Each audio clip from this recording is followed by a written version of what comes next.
Árið 1961 höfðu Bandaríkin ákveðið að koma af stað byltingu á Kúbu. Markmiðið að losa sig við Fidel Castro, djöfulinn að þeirra mati.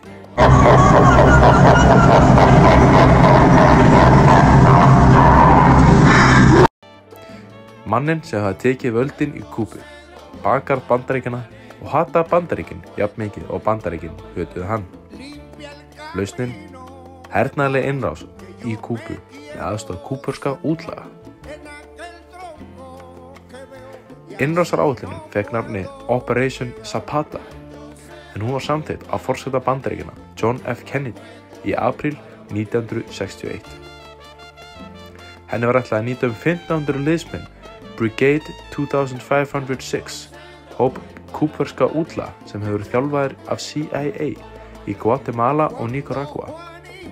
Tilgangurinn var að koma að vopnaðri uppreisn gegn Castro stjórninni sem bandarísk stjórnvöld vonuðust til að myndi leiða til falls hennar.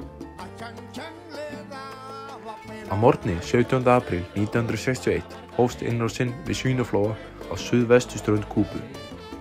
Innrásarliðið mætti strax mikilli mótspyrnu kúbverskra hersveita sem þau fengið veður að þessu öllu saman og voru vel undirbúnir.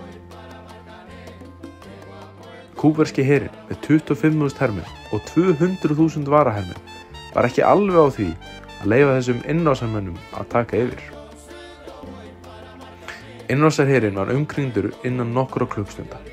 Áætlunin hafði gert ráð fyrir loftstuðningi frá bandarískum flugherr, en vegna óvissu í stjórnsýslu Bandaríkjanna var stuðningurinn skertur og kom of seint til að breyta gangi bardagans.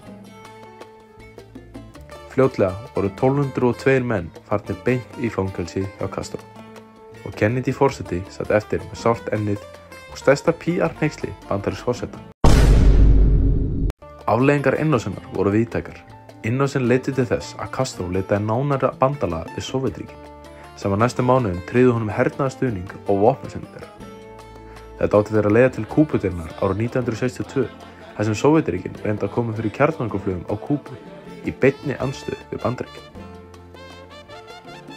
Þrátt fyrir að innrásin í Svínaflóa hafi mistekist hernaðarlega, hafði hann djúp áhrif á utanríkisstefnu Bandaríkjanna gagnvart Kúbu. Viðbrögð Bandaríkjanna urðu harðari efnahagsþvinganir og fleiri leynilegar aðgerðir gegn Castro-stjórninni, en hvorugt leiddi til þess að hann var steyptur á stólinn.